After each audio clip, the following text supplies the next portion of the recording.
Good morning and welcome to the IMS Morning News Update. I'm Wanda Bolter here with Toby Johnson.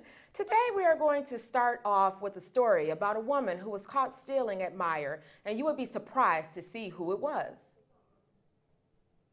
Despite it being her fourth guilty plea to retail theft charges since 2003, a former Aurora alderman was given the benefit of the county's second chance probation diversion program Wednesday after admitting to shoplifting items from a Meijer store in 2016. Lynn Johnson, 53, pleaded guilty to one count of felony burglary. If she successfully completes the 2-year probation, no conviction will be entered.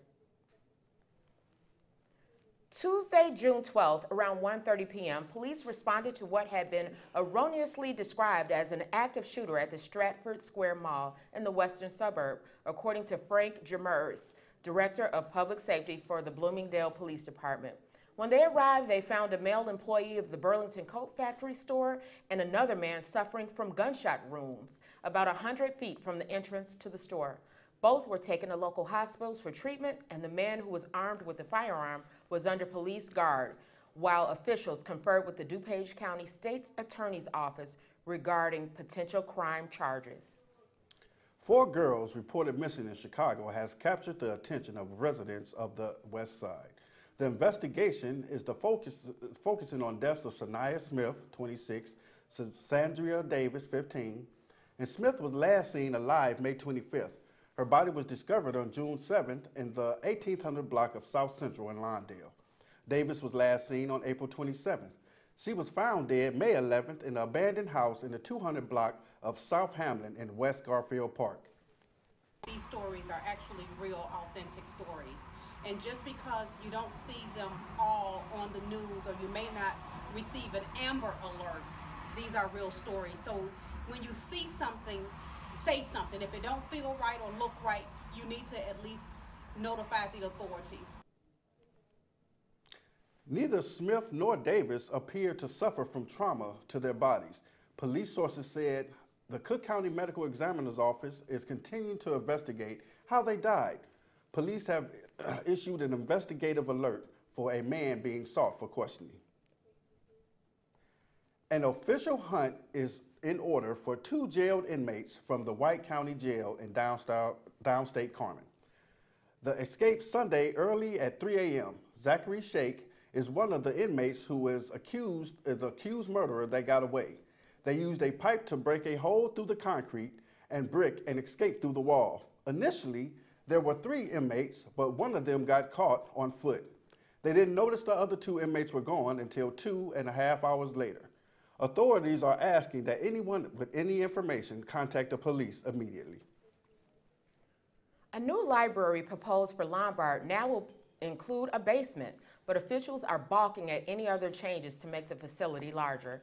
Helen M. Plum Memorial Library officials later this year are planning to seek permission from the village to demolish the building at 110 West Maple Street and replace it with a roughly 50,000 square foot facility with 2 linked pavilions. Toys R Us stores are entering their final days and ramping up the deals.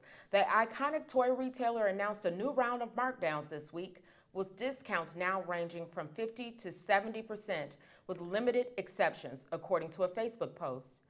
They come about 3 months after the chain, a second home to generations of toy-craving children, announced it would liquidate. Toys R Us and Babies R Us. It's going out of business in 10 days, y'all. We have to help it. We have to do something. This is a national travesty. Toys R Us, I love you. I just can't wait to be a kid. Some of the most valued in-demand merchandise, such as Nintendo and PlayStation video game systems, was snapped up weeks ago. But kids who appreciate merchandise such as Lego sets, board games, Barbie dolls, Star Wars toys, Nerf guns, and more can still come away winners. Prices on most Toys R Us items now handily beat discount competitors such as Amazon, Walmart, and Target, and rival Black Friday doorbuster deals. The prices are getting good, said Rita Hasselback of Bolingbrook, Illinois, who visited the Toys R Us in Naperville. I'm looking for games that I can donate to charities and shelters. Are you ready to rock this summer? Well, if you are, you definitely need to check out the Joliet's first ever annual 3-day Rock the Block Outdoor Music Festival. Located at the corner of North Chicago and East Van Buren in downtown Joliet. June 15th to the 17th, bands like Everclear, Marcy's Playground, and the Local H are just a few headlining this amazing rock music festival. Also, all military, law enforcement, and first responders get in free with their ID as a thank you for their service. Go to rocktheblockjoliet.com for tickets.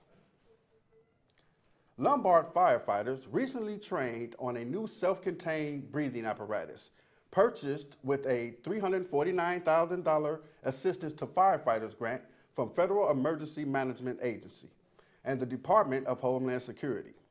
It was the largest federal grant ever received by the Lombard Fire Department.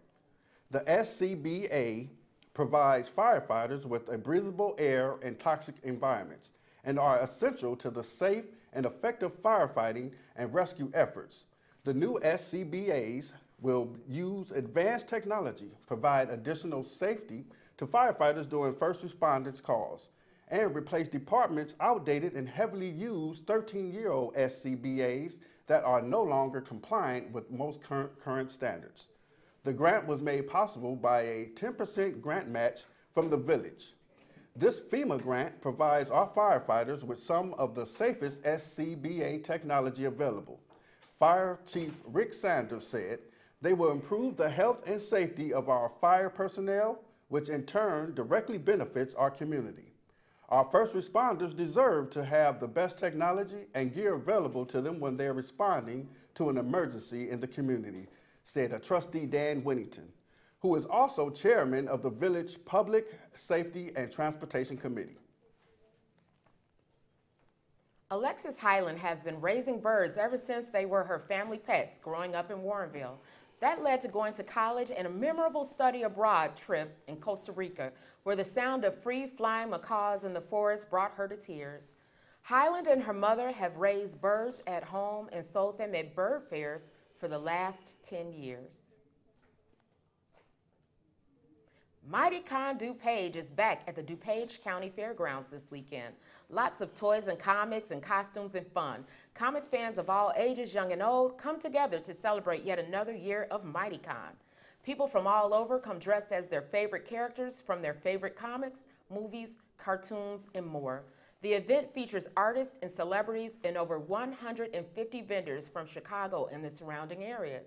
It begins at 10 a.m. and goes until 5 p.m. Saturday, June 16th. Adult tickets are just $8 and kids under 12 are free. Palatine girls softball team won the state championship in Peoria during the first weekend of June.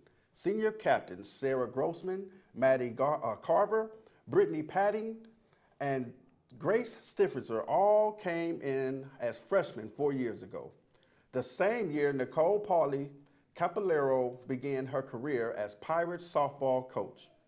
Grossman stated that coming in with Nicole as freshmen, they knew by the end of the 4 years they could do something special. The Lady Broncos of Monte Catholic High School rallied with 12 runs in the top of the 7th for a 15-8 victory over Canelan in the IHS Class 3A Finals Championship game. The Broncos trailed 7-0 through 3 innings and were down to their final 3 outs.